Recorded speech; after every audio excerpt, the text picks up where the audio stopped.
Advertising has us chasing cars and clothes, working jobs we hate so we can buy shit we don't need.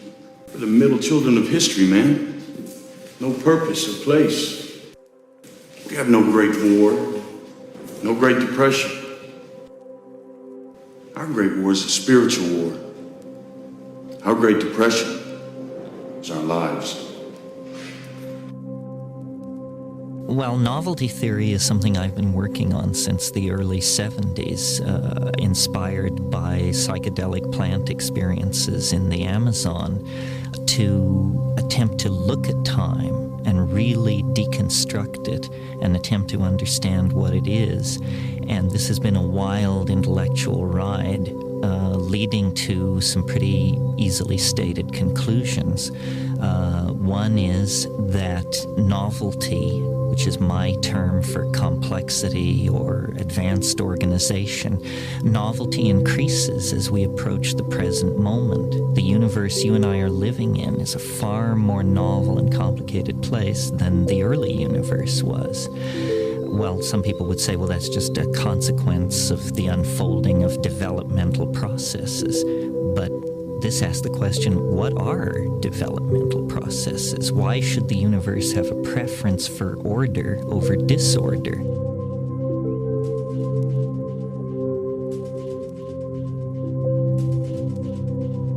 Especially when we have something called the second law of thermodynamics, which tells us exactly the opposite. Physicists believe the universe is running down ultimately into a state of disorder. But what I see is everywhere the emergence of more and more complex forms, languages, organisms, technologies, always building on the previously achieved levels of complexity. So that was one of my insights.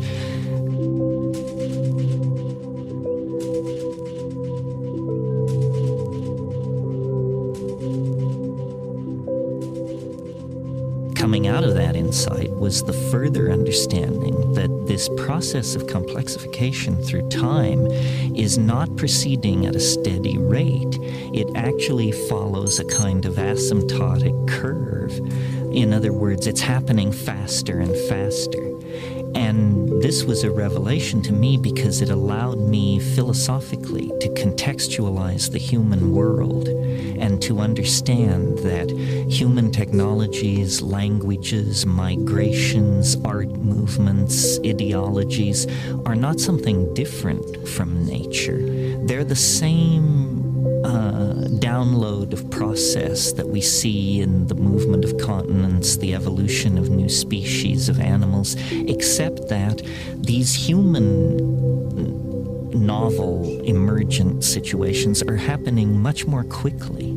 So I see the cosmos, if you will, as a kind of novelty-producing engine, a kind of machine which produces complexity in all realms, physical, chemical, social, whatever, and then uses that achieved level of complexity as the platform for further complexity. Well, this explains our present circumstance. It explains the rush toward all forms of new technology and social organization in the new millennium. But you don't have to be a rocket scientist to understand that if the universe is complexifying faster and faster, a time will come when this rate of complexification is occurring so rapidly that it will become itself the overwhelming phenomena in the world of three-dimensional space and time. And I call this the omega point, or the transcendental object at the end of history. And I believe it is not that far off, that with the emergence of global internet, a human population of several billions, an electronic noosphere, that we are now within the shadow of this transcendental object at the end of time. Our religions sense it. That's what gives them their apocalyptic intuitions. And I think the ordinary man and woman in the street sense a kind of built-in acceleration to time itself.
dismissing that or treating it as a psychological perception or something unique to our society. I took it as a basic perception about physics and have built elaborate mathematically defined theories around this idea, and then have found, to my astonishment, incredible congruences with other work.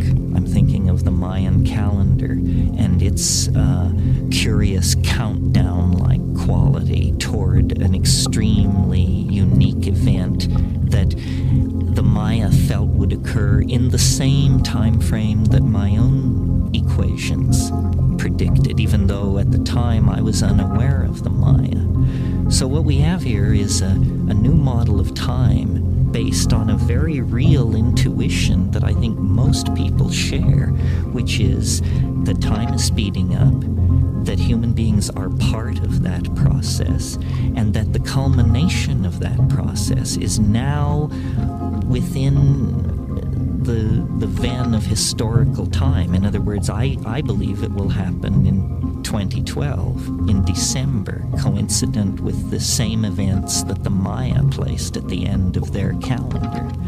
Even if I'm wrong, even if it's 100 years or 500 years later, these are still spans of time that, when compared to the life of the planet, are fractions of a percentage. So whether you believe, as I do, that we can know the precise moment of this transformation of the world of time, or whether you believe it is simply coming soon and fast, really doesn't make that much difference. We are all gathered here at the end game of developmental processes on this planet. We are about to become unrecognizable to ourselves as a species. Our technologies, our religions, our science has pushed us toward this for thousands of years without us awakening to what the denouement would be. Now we stand close enough to it that I think all but the most lumpen among us must feel the tug of the transcendental and the transformative.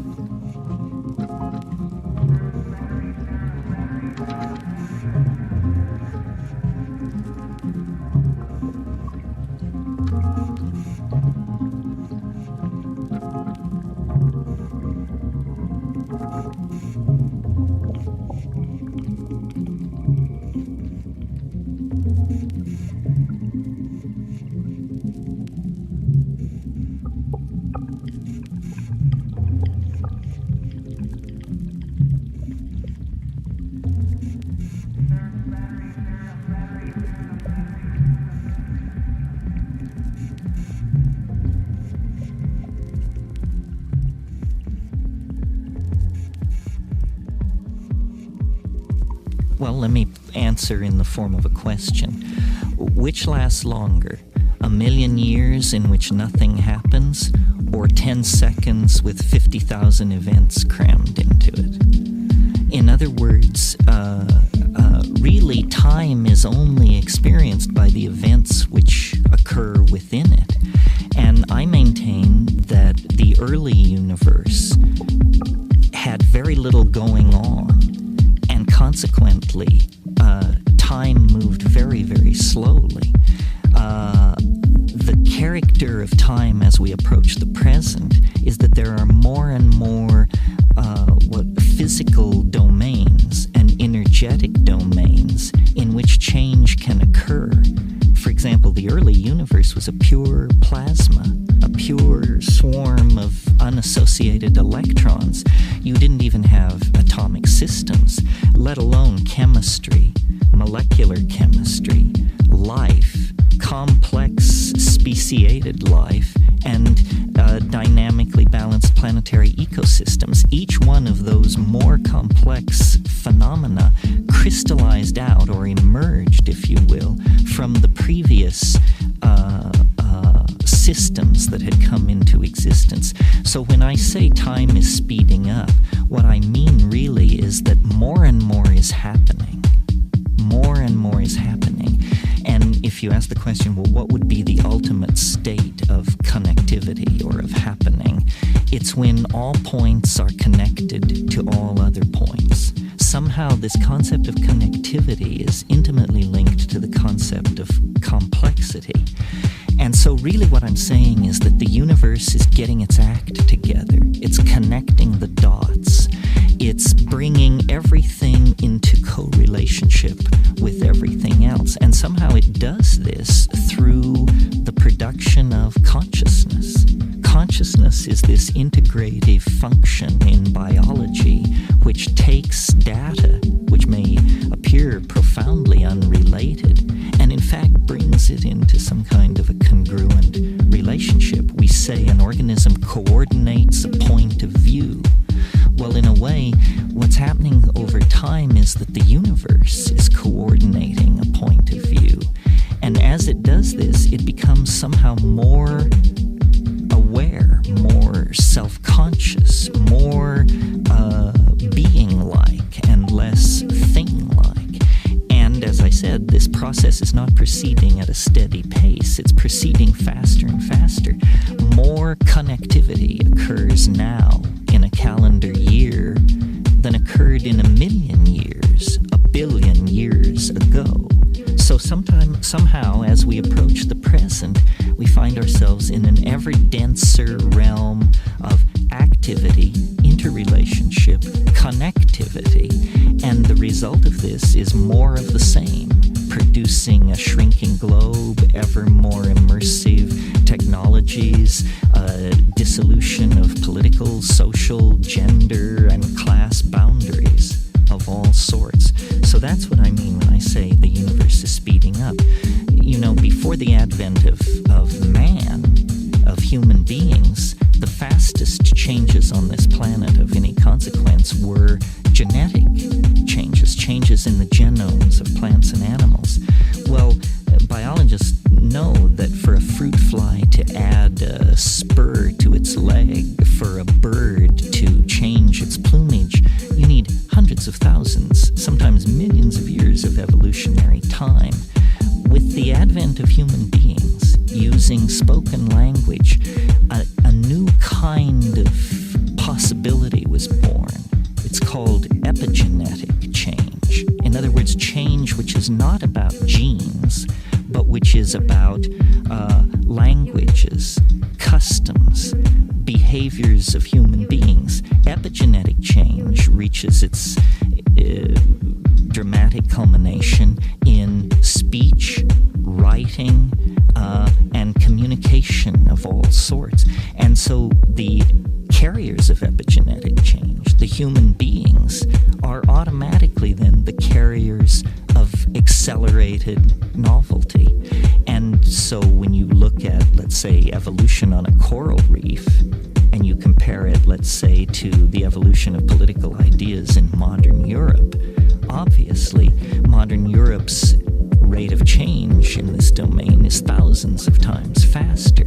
So by moving from the genetic to the epigenetic realm, we have vastly accelerated all kinds of processes. Now we appear to be about to move from the strictly human domain to the human-machine symbiosis domain.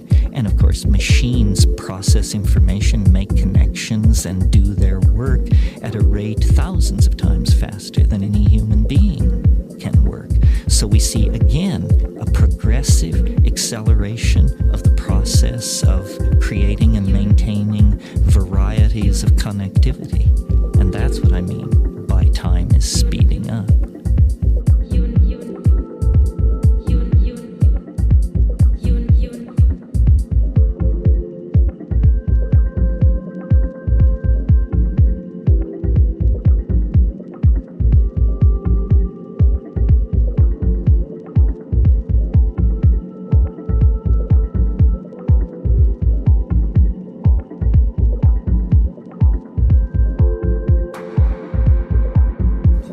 Yes, in the Amazon, all was chaos and mythic revelation, but I knew that you couldn't bring that back as a scientific theory, and my my bias has always been toward science.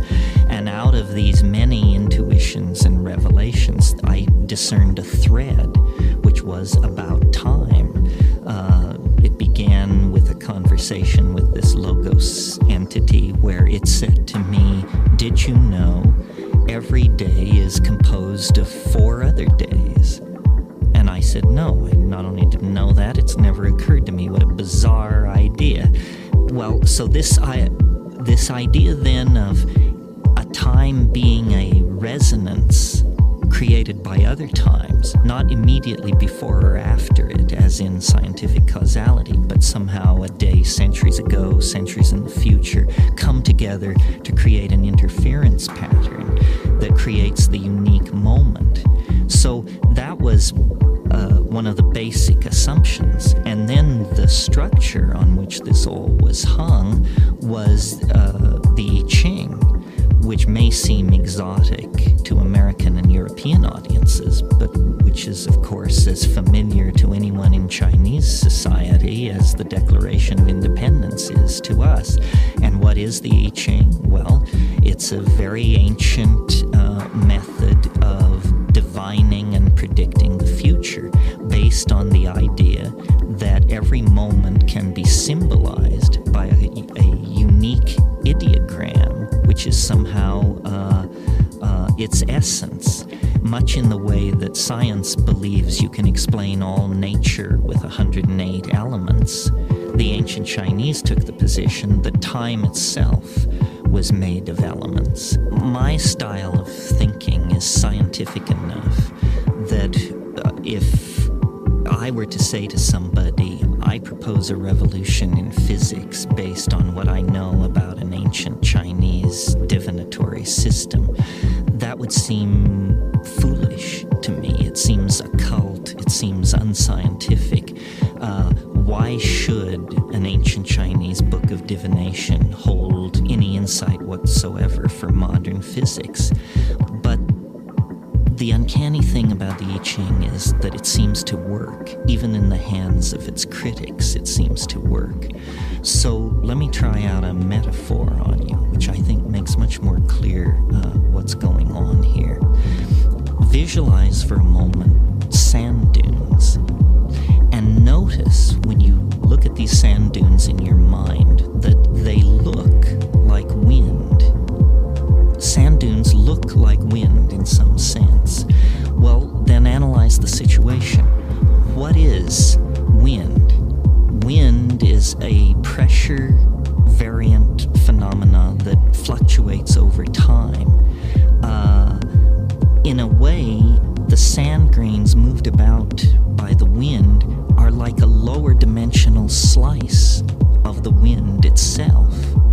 And from photographic analysis of dunes, you can calculate the speed and duration of the wind that made them. So the dune is a lower dimensional slice of time, of the wind ebbing and flowing that made it. Well, now let's change the metaphor a little bit. Instead of grains of sand, let's think of genes. Instead of a windstorm, let's think of 1 billion years of evolution. It moves the genes around in a pattern, which is a lower dimensional slice of the force which created the situation. In other words, on every living organism, there is the imprint of the higher dimensional force which made it. Now, somebody could say, well, that's God. Well, but in a scientific context, we don't speak like that. But whatever it is that made blind matter into whales, squirrels, and human beings, it left its calling card inside each human being, each squirrel, each whale. That's the DNA. Well, the DNA codons are based on a system of 64, exactly like the I Ching. So my belief is that some group of people thousands of years ago looked into human organism, looked by meditative techniques into the center of their own beings. And they were not mystics, nor were they empiricists. They were simply curious. But at the center wave experience. They saw an ebb and flow, an energy field that was in a constant state of flux. And they asked themselves, how many elements are necessary to describe this energy field?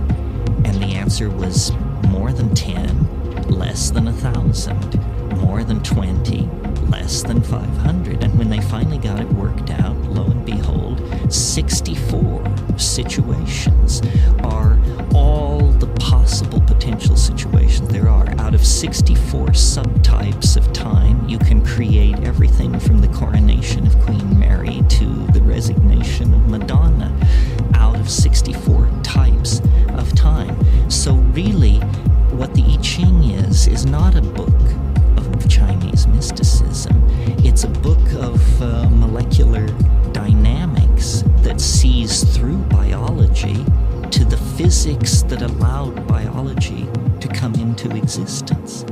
And I'll argue this with anybody in the field, regardless of how hardcore an empiricist they claim themselves to be, because I think the coincidence between the structure of the I Ching and the structure of the DNA is staggering. It's not a simple correspondence between 64 and 64.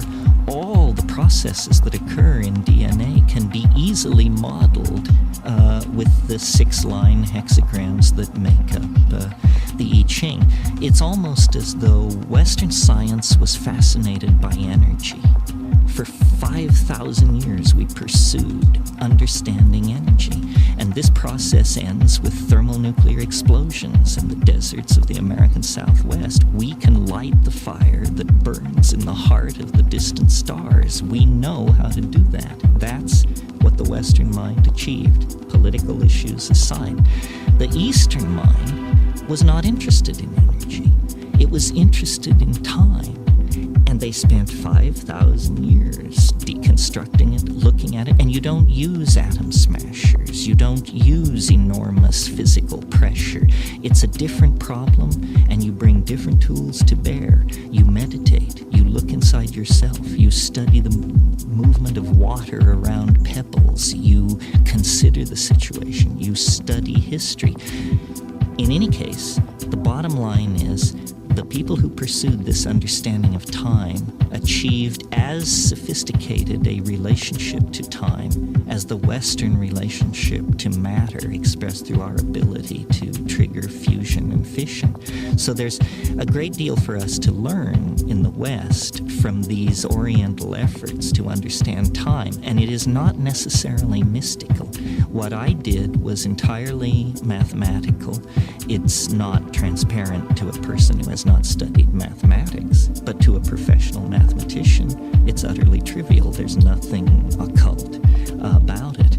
And I think true understanding can be communicated and formally described with mathematics, and that's what we have here. We're on the brink of a fusion of Western science with quote-unquote Eastern mysticism. Nothing mystical about it except that we call it mysticism. But the fusion of these two viewpoints is going to give us a complete understanding of the universe of space-time, matter, and energy.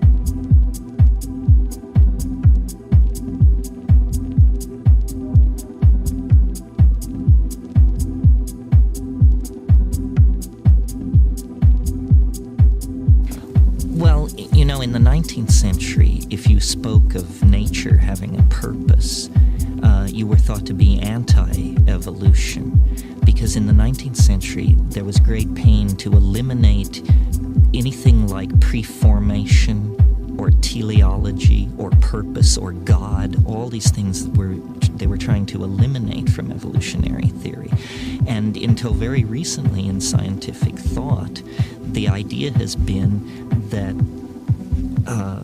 events are pushed by the causal necessity embedded in the events which preceded them. In other words, if you ask the question, what is the most important event in terms of, or moment in terms of shaping this moment, the answer would be the moment just before this moment, because it hands on the energy, the space, the time. Recently, mathematicians have evolved what they call the notion of attractors, or strange attractors in some cases. And these are processes where a dynamic is not pushed by causal necessity from behind, but it's pulled by a point in the future. You could almost say, for example, if you release a ball bearing up near the rim of a bowl, that its attractor is the bottom of the bowl, and the ball bearing will roll down to the bottom, then halfway up the side, then up the side in shorter and shorter cycles until it finally comes to rest in the exact bottom of the bowl. Well, from the point of view of the new mathematics, the bottom of the bowl is a basin of attraction, and the ball bearing has fallen under its influence. So I have always doubted that evolutionary theory without purpose, without teleology, could produce as complex a world as we see around us in as short a time, 5 billion years, as the life of the Earth. It seemed more as though these processes were not just wandering across a flat genetic landscape. The process of biological evolution was actually being channeled between high walls. In other words, it could move, it had some motion this way, some this, but its forward direction was inevitable. And this is the idea of an attractor, that what the universe is doing is it is under the sway of what I call the transcendental object at the end of time. And that is this domain of hyperconnectivity, that it would be perfect novelty. And all nature aspires for this state of perfect novelty. You could almost say that nature abhors habit, and so it seeks the novel by producing various kinds of phenomena at every level in biology, chemistry, and society. And so there really is a purpose to the universe. Its purpose is this state of hypercomplexification in which all of its points become related to each other, become what mathematicians call cotangent. And it gives the universe the feeling of being imbued with a caring presence.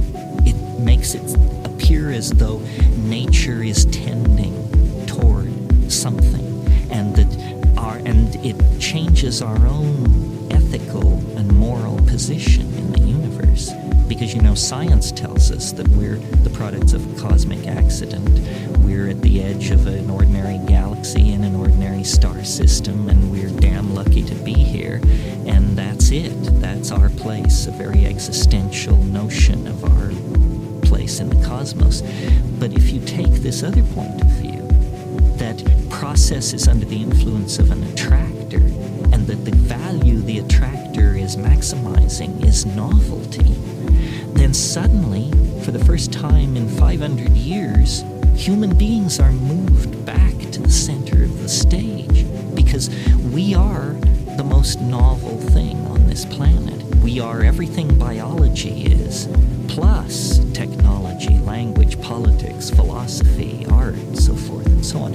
So suddenly human beings become important, not mere cosmic witnesses to a meaningless cosmos, but the cutting edge of a cosmos that glories in order and is moving toward higher states of order. And at the present moment, we are the carriers. Once it was the volcanic processes that shaped this planet. Once it was the life of the early oceans. Once it was the great dinosaurs. But today, humanity represents the cutting edge of complexity and and this process of moving toward complexification. So without invoking God or any sort of myth, you give meaning to human life. What is man's purpose? To advance and preserve novelty. This is an ethical position. It means you don't replace rainforests with pastures. You don't censor books. You don't lean on people who make gender choices different from yours. No, the purpose of being a human is to complexify reality even more, to hand on a more diverse, more complicated, more multifaceted universe to our children. And when this process of complexification reaches the omega point, it will fulfill, I believe, the expectations of all of these religions, but it will fulfill it in a mature, scientific, and universal way that these religions all lack, because they all reflect their parochial origins. It's certainly true that we see a limited slice of reality.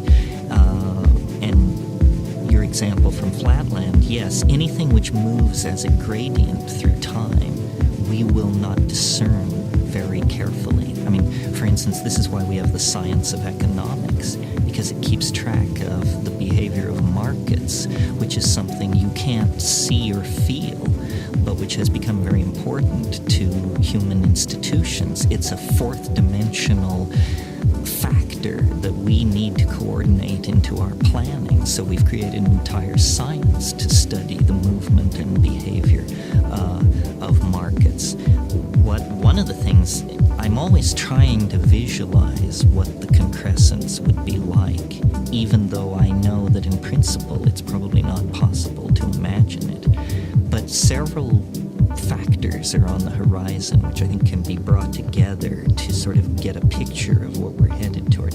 One is, for some time now, we've been involved in building complex prostheses, which we call machines and computers. They are part of us. We don't perceive them as part of us because we identify with the flesh and exteriorize the fabricated metal. But in fact, they are a part of us as much as our political systems, our agriculture production systems, so forth and so on. So the animal body has reached the limits of its evolutionary abilities. A cheetah can run 75 miles an hour, an elephant can lift 3 tons, and so forth and so on. To go beyond those capacities of the animal body, you have to make a marriage with mechanical things. So we are extending ourselves through the machines. Well, one of the things that these machines do is they're time compressors. You and I sitting here talking are operating at about 100 hertz. If we could be magically downloaded into a top-of-the-line computer, we would run at 800 megahertz. That means we could do 800 million more things in this moment than we can do when we're wearing flesh. So it may be that we will find a way to technologically stretch time, and this will become for us like a false eternity. You may have only 10 minutes left in your life, but it may be time enough to pack in all of human history from the fall of Rome to the present moment. So we are finding ways out of the three-dimensional Newtonian prism, which says, life is narrow and confined and ends at the grave. And we're doing it by becoming information that is freed from material. And somehow this allows us to make this ascent to the next dimensional modality. Information is not time and space constrained the way we are. We talk about the difficulty of moving an object at the speed of light. Our entire planetary technology cannot achieve moving a marble at the speed of light, but we can move information at the speed of light. Tetrabytes of it. We do this every day.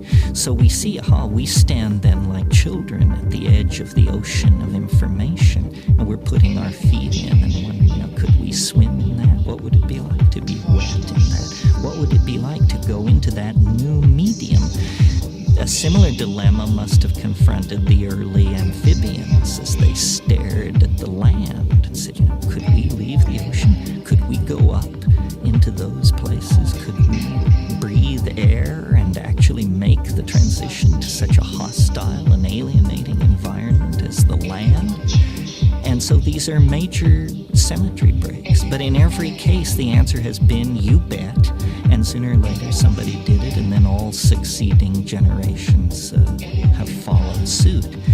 What is fascinating about this particular transition is that we are conscious of the implications. We who will make the transition will, in some sense, some limited sense, understand its implications, where I don't think that was true for the animals that left the primordial ocean.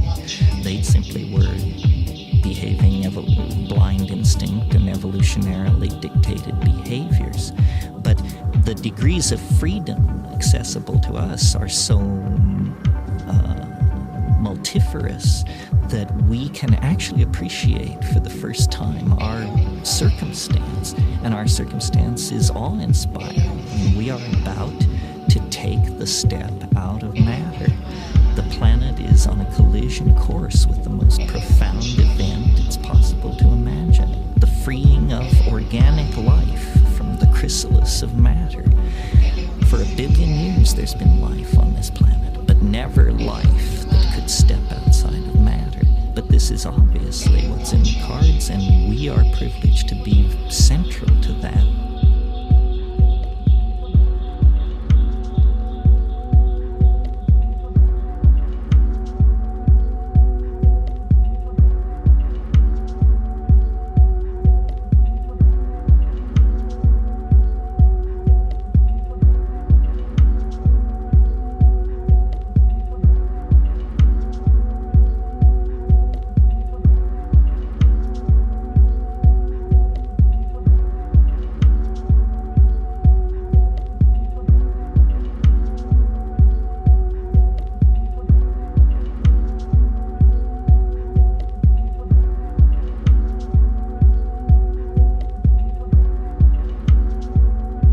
First of all, I can't quite imagine what we mean either. I think this is the test, is to imagine what could that mean. Maybe the bridge concept is virtual reality. Obviously, we're on the brink of building computer-assisted worlds that don't, quote-unquote, really exist, but that which we will experience the way we experience dreams or the imagination. And I think this is where psychedelic substances come in. Shamans have always entered into a non-physical realm of information through trance. In a way, there's nothing new here. This is part of the archaic revival.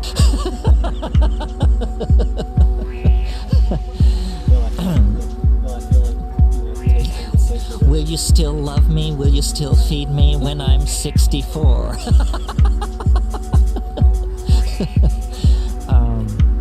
Are we rolling? I've forgotten the thread. What was it? Oh, is it a human thing? Is it a unique, is this ascent into novelty a human thing? No, part of what I discern here, though we humans are always ready to suffer guilt and take blame for everything going on in the universe, I don't believe this is something we're doing.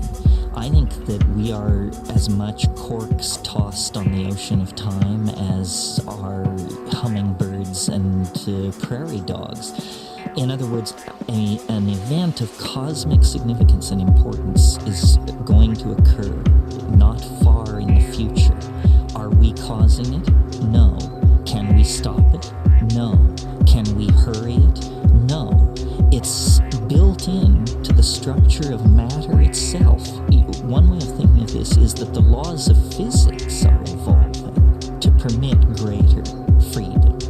And we are, and people have said to me, well, don't you find it a little strange that such a momentous event would occur in human history. After all, human history is 10,000 years wide. The planet is 5 billion years old. Pretty unusual coincidence that human history would be happening when this cosmic event happens. No, that's completely wrong. Human history is being caused by the nearby presence of this event. In other words, if you think of the event as something which has shells of influence, some of its shells of influence reach so far back in time that they drag life out of the primitive oceans. Some of its shells of influence reach so far back in time that they define the emergence of the hominid line out of the higher primates. Some shells reach back to Egypt, some to medieval time. As you approach the present, it becomes stronger and stronger, but I would argue that the presence of human civilization on this planet is the strongest evidence we have that matter and organizational processes are about to make some kind of a leap to a new order of being. What history is the 25,000-year transition zone. Before you enter the zone, you're an animal. After you leave the zone, you're a god. But for 25,000 years, you're kind of an animal and kind of a god. And you're constantly being swamped by your animal nature, and then great teachers are appearing and dragging people back to the right line. And we are schizophrenic in history. A friend of mine once said, history is the shock wave which precedes the eschaton. And I absolutely believe that, and I believe as historical processes intensify, it's reasonable to believe that we are ever closer to the eschaton. If my ideas seem strange to someone, I ask them, can you imagine this planet in 500 years? Given the propagation of ordinary historical and scientific rates of unfoldment and discovery, can you imagine this planet in 1,000 years? No one can imagine that, because processes are now in play which so totally rewrite the script that no one can imagine 100 years or 200 years in the future, because the discoveries which will be made in that span of time will so totally rewrite the human experience of itself and the environment that we cannot see deep into the future. And this indicates to me that the future is exploding in an asymptotic unfoldment into a kind of cultural superspace. And our own bafflement at the impossibility of conceiving any real future given the political and social and technological forces in play is proof of that.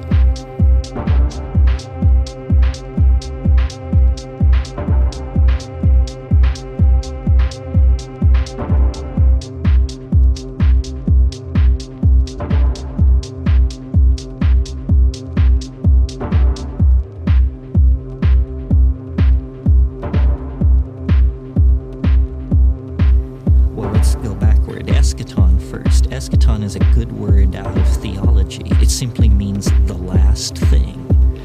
The last thing is the eschaton, and it is everything become one thing.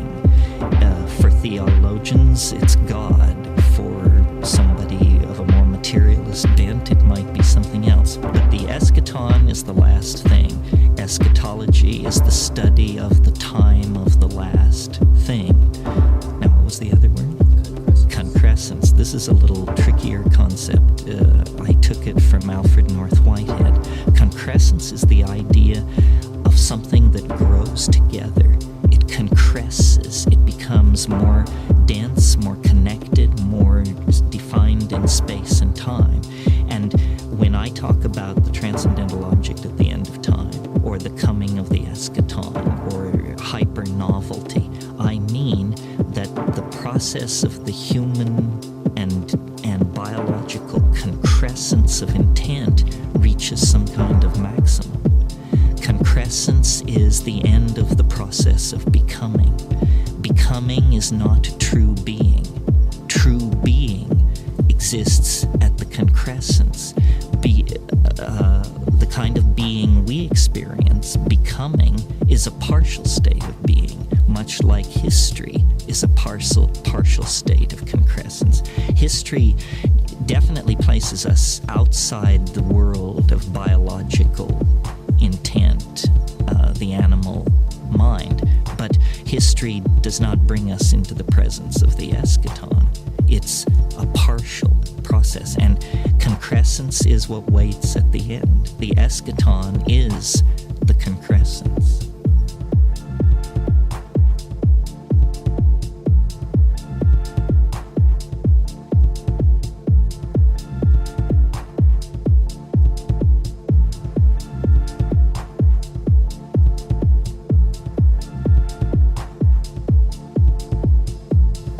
Asking that question is like asking a man looking east at 2 a.m. to describe the coming sunrise.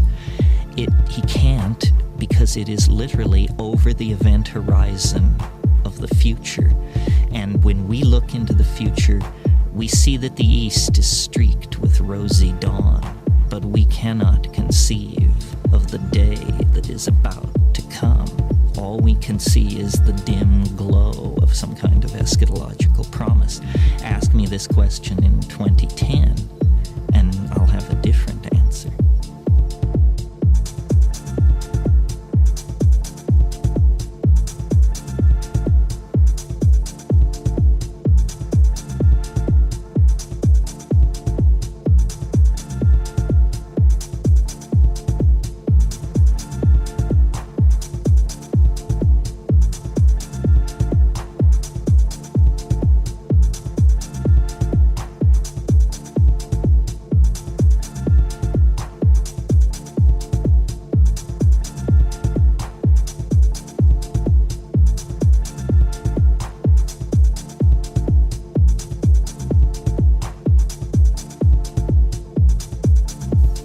The main reason they aren't friendly toward a model, well, the main reason physicists are not friendly to a progressive concrescent model like this is because you would have to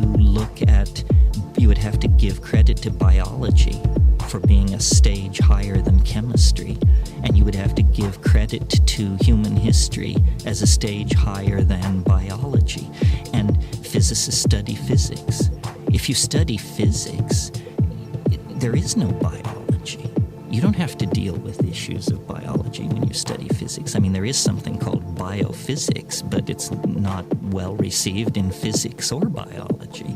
So physicists tend to discount biology. Even though life on this planet is 4.83 billion years old, physicists just discount it. They call it an epiphenomenon. Well, then when you talk to sociologists, they give no credit to physics.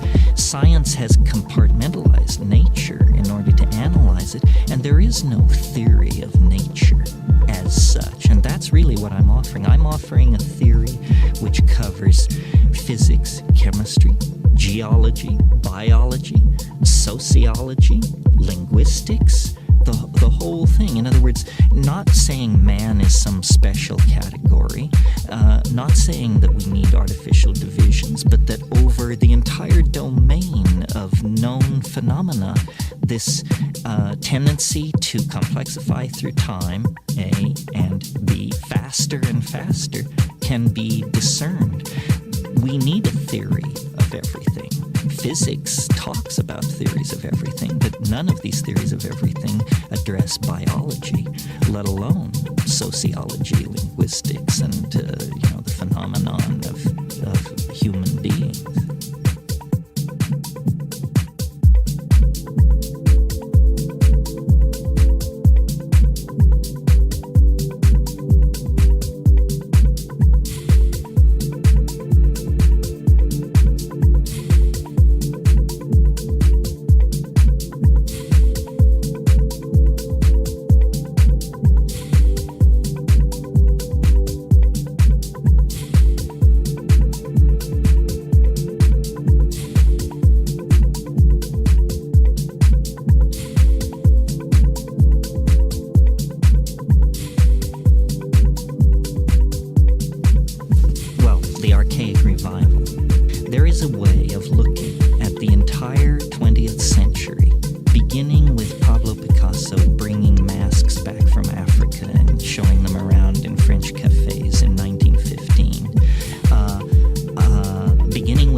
abstract expressionism, rock and roll, sexual permissiveness, psychedelic drug taking, rave culture, body piercing, jazz. The list is endless. What do all these things have in common?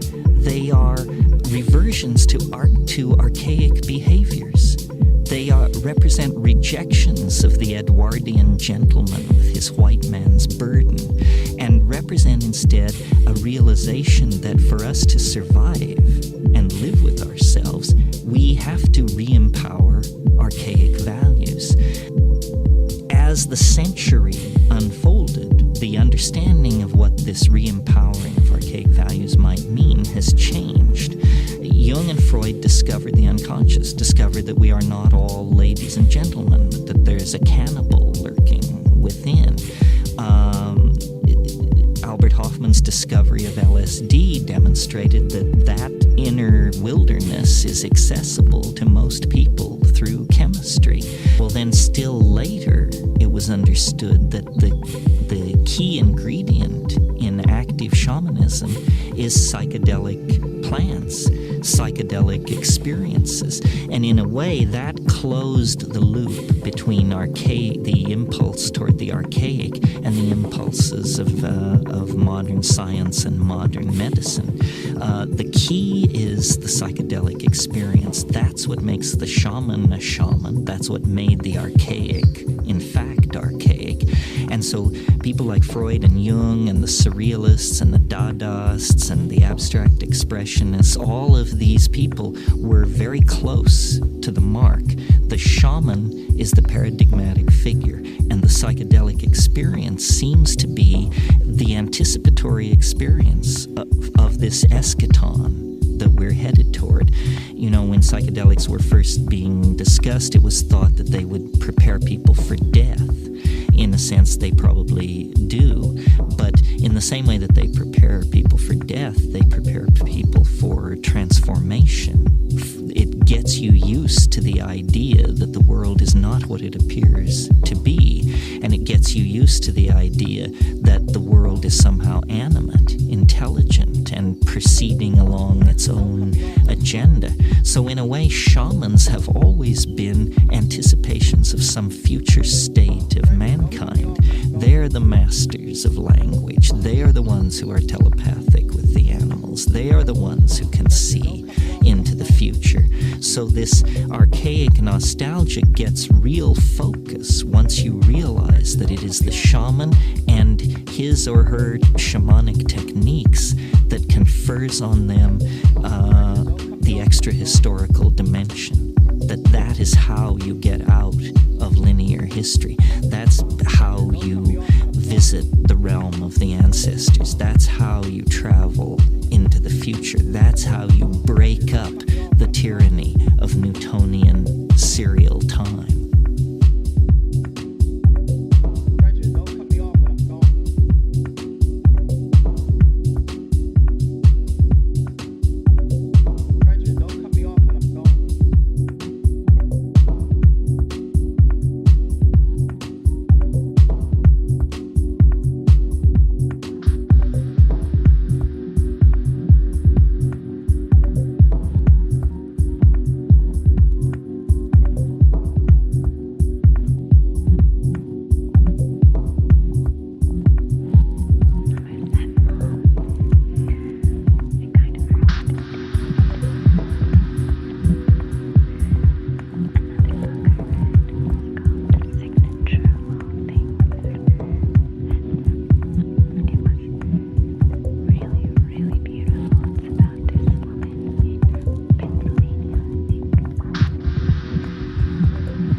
we have 14 years until this event, measured on the calendar.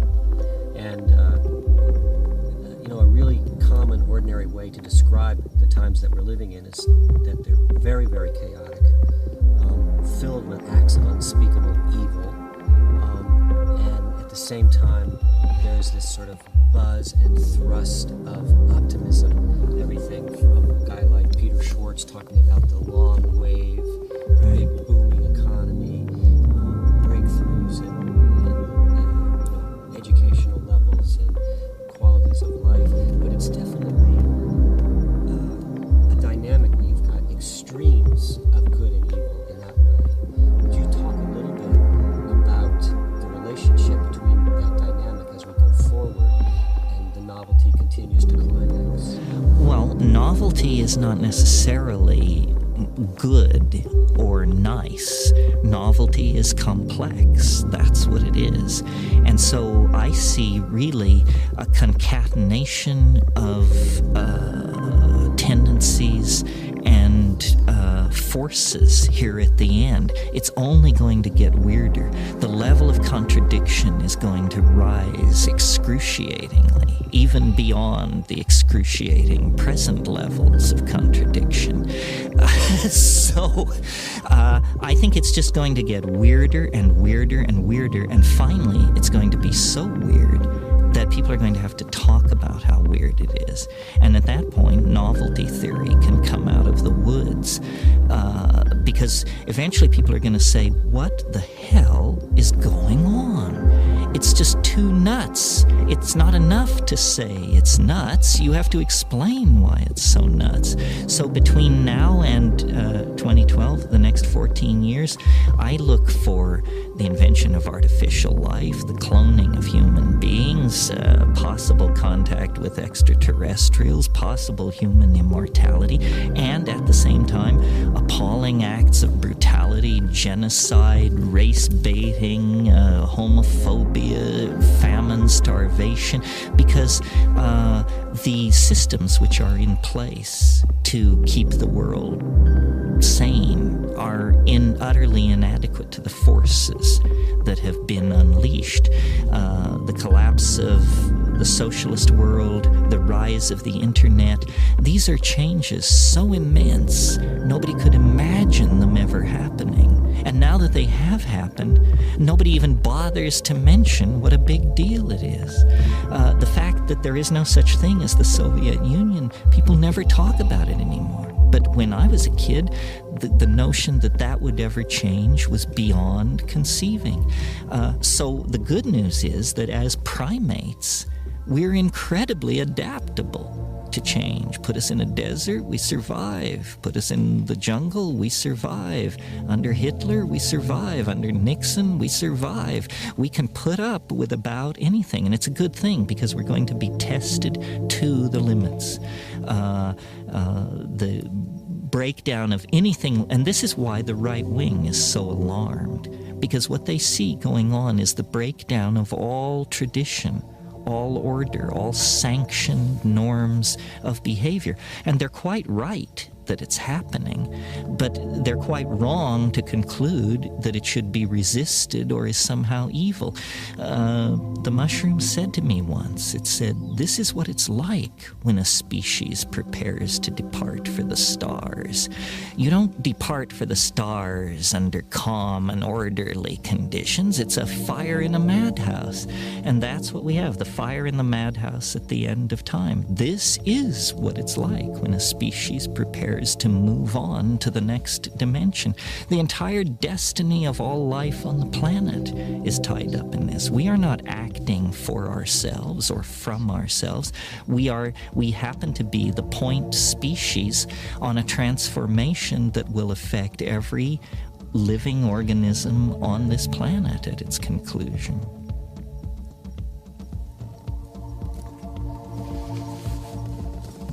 Let's pause for a second.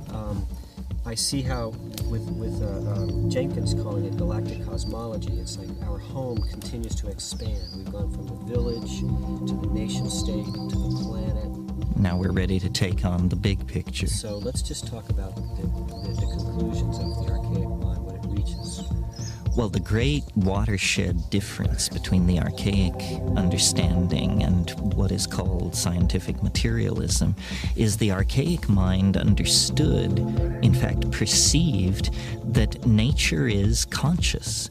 Nature is alive. Nature is an organism full of intent.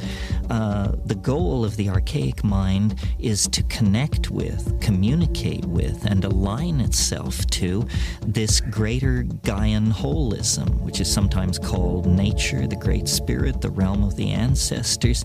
But this is what the archaic mind understood and was comfortable with. And in fact, it is true.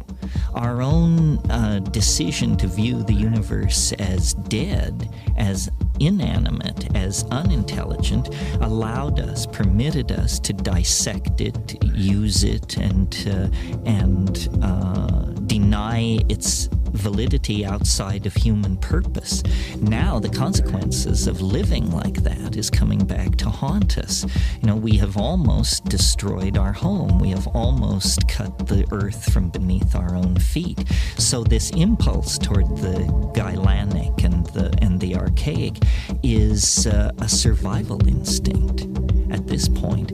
We must give reverence and credence to nature and nature's methods, because no other methods will allow us to work our way out of the present mess we're in. High temperature, high energy resource extraction, commodification, mega agriculture, we're at the end of the rope for these things.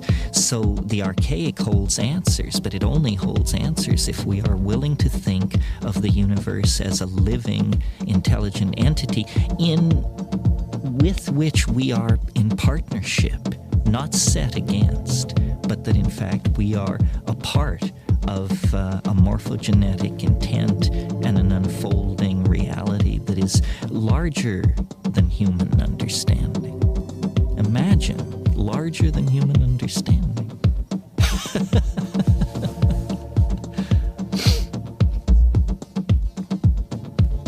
So the whole entire Milky Way galaxy is a being? Well, it's an organism, yes. And the galaxy is a kind of an organism. You can think of it as a fractal resonance with a cell. The galaxy has a nucleus of very dense material where very mysterious processes are going on. Then it has a cytoplasmic envelope of stars and gas clouds that surround that core. And then it is an individual, very distinctly defined by the vast emptiness that lies between it and the next galaxy. Yes, I think nature builds by fractal intent, and that all organisms have a core and then a deployed surround, whether we're talking about the cell, the solar system, the Earth, the galaxy. In the process of the conservation of novelty, structures are created with cores that are more complex than their outlying neighborhoods. To my mind, a galaxy hanging in space is a picture of the time wave. Every star is a data point in an enormous computer simulation of the novelty wave. That's why it has that spiral structure. You know, scientists are very puzzled that the galaxies don't fly apart. They don't seem to have enough mass that their gravitation should hold them together. And there's been a lot of talk about dark matter or some missing factor. Well, the missing factor is novelty. The galaxy stays together because the galaxy wants to be a galaxy. In other words, it wants to hold on to the level of novel morphology that it has achieved. It has an actual appetite for expressing itself in that form. That's why the galaxies are spirals. And in a sense, those spirals are very large pictures of the time wave where we can at last see it not confused with its background or foreground. So everything organizes itself fractally, spirally, with a dense center in its spatial domain and a dense center in its temporal domain. We are like this. Galaxies are like this. Planets, stars, bird flocks, coral reefs. But in the case of the galaxy, it's particularly easy to observe the the structure because the thing is so huge that its forces dominate and damp out other forces which might distort it.